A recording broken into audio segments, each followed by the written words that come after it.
So yeah, we made the boneyard paper mache. We use that metal rating to connect it to the house. And then we built the robot from the inside.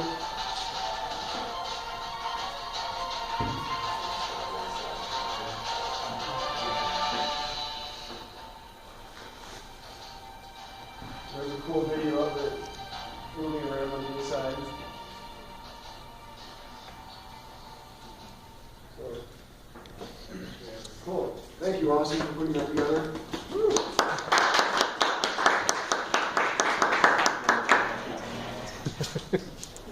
Okay. So yeah, that was BB8. So who wants to go next? Jensen. Sure. Alright, so for drone team, it took us a really long time to get all the parts together because we kept on getting like some, and then try to start building and realized we didn't have others. It was a trial and error process. We finally got all the parts together a couple weeks ago. We've been building since. Somebody's sprinting down the hallway. We finally got all the pieces together. We started soldering all of the electricals together. And we should be able to test it even without the frame. It's just going to be a bunch of wires, going everywhere. But the frame, it turns out that we had was too small for all the parts, and so over break, I think, right guys? We're printing new body over break? Yeah. Okay, so then by the start of next semester, we'll have the first version done, and then we can start working on building the second version. We'll hopefully have a few of our own parts on it. So yeah.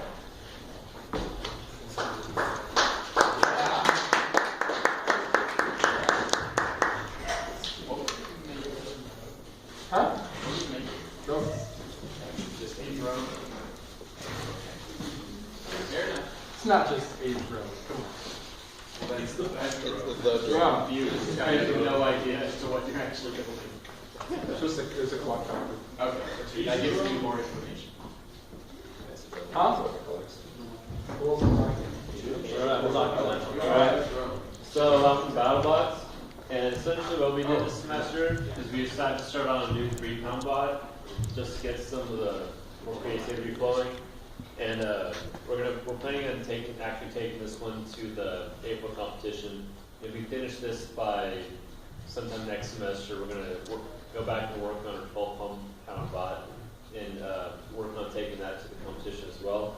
We just got most of our parts in. We got the motors. We started actually attaching to the wheels. And we got a linear actuator for actually moving the arms. So our main weapon system is essentially 2 arms that swing back and forth, and they're driven by a single linear actuator in the middle that's connected by a system of arms and pivots, so that when it moves back and forth, the arms swing back and forth as well in 180 degrees, so they actually hit together the front and back. And at some point, we're going to try to make it semi-autonomous, so when it'll actually be able to determine when the best time to attack would be. And that's what we're going to try to do at the beginning of next semester is actually build a chassis, 3D print it, and if that ends up being too weak or too brittle or whatever, then we're going to go back and actually redesign the frame out of some of the smaller choices of Bosch framing. So it's pretty much what we have so far.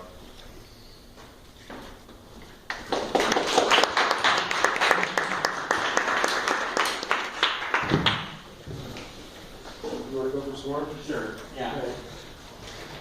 Yeah, the goal of Swarm is to have some like semi-autonomous smaller bots that kind of move as a group, but like each other in holder and don't collide into things like each other or the wall. But let's see, earlier in the semester, we got all of the hubs basically connected via wireless to a central network and have them all being able to read and activate and deactivate motors based on what they read from the stream. And then started looking at different ways of getting sensors and realized we're probably going to have to kind of work to get our own ultrasonic sensor set up. So kind of since like last week or the week before, kind of been trying to get the parts figured out and maybe doing a bit of a bad job at that, but trying to get the parts figured out to put that together probably at the beginning of the next semester. Cool.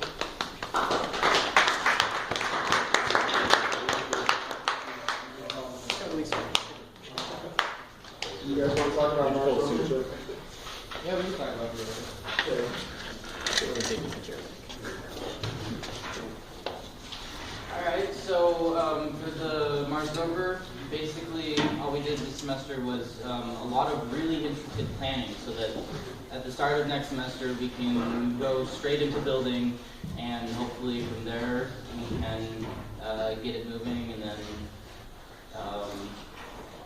build the arm and everything. And also if anybody is interested and they're taking senior design next semester, we actually have it so Roland Chen, section 2, is gonna have our own section dedicated to the design and making of the Mars rover. We have the code mostly figured out. Yep. So it does move, and thanks to Jensen, now the lag is gone.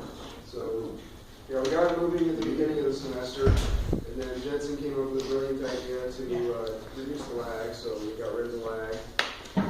Oh. Yeah.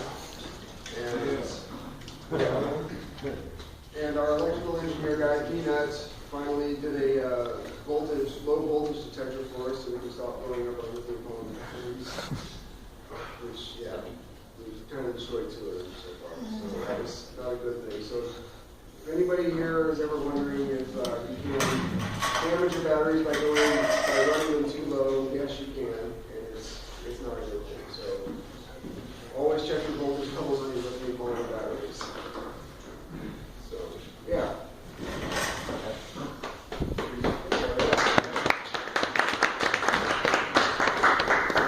Is anybody here from prosthetic hand? Anyone? No? Okay. So the prosthetic hand, I've been helping out with that. So what they had last year was that they were using a digital MX4 to control it. And unfortunately this year nobody knows how to use a digital MX4, so we switched to an Arduino. And so we're redoing all the code using the Arduino. And we got that working. We got the motor counts working.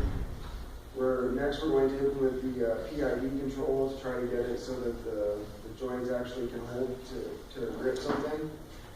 And they're still working on getting the EEG device to work. They've hooked it up and they've gotten some signals out of it, but right now the signals are really hard to interpret. So that's still a work in progress. But that's the current status of the prosthetic hand. So, yeah.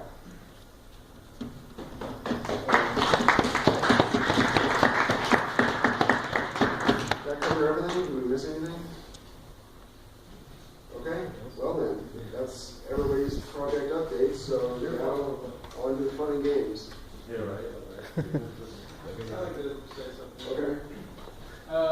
So as your treasurer, I feel obligated to inform you of how much we have in the bank, so to speak.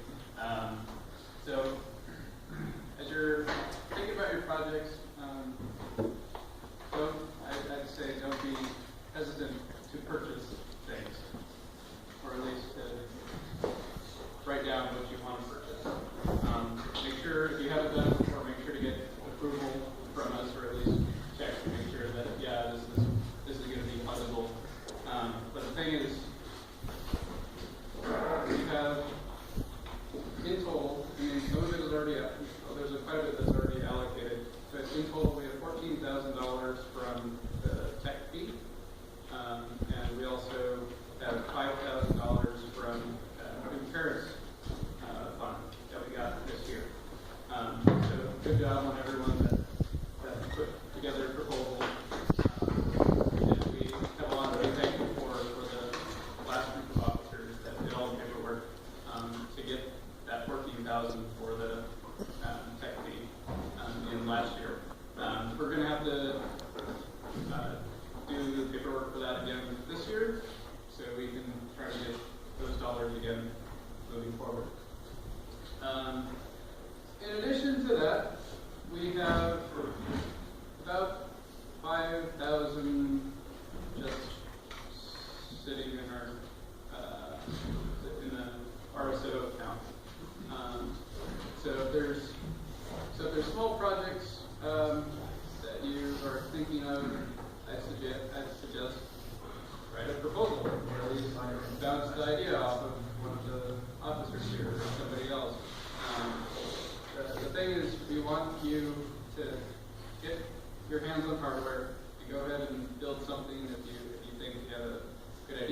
something, or maybe it's a bad idea, but at least you're learning something, and that's what we want. So think big. Or small. I mean, if you all think big,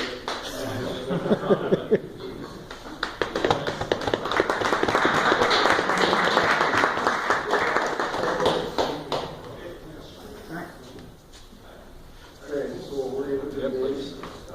Oh yeah, here this going. So what is chicken horse? Ultimate chicken horse. That's a good question. it's a fun game. It's a fun game. Anybody who's interested, we have some games like Brennan brought Monkey Ball and this, what's it called? Ultimate Chicken Horse. Ultimate Chicken Horse. Yeah. All right.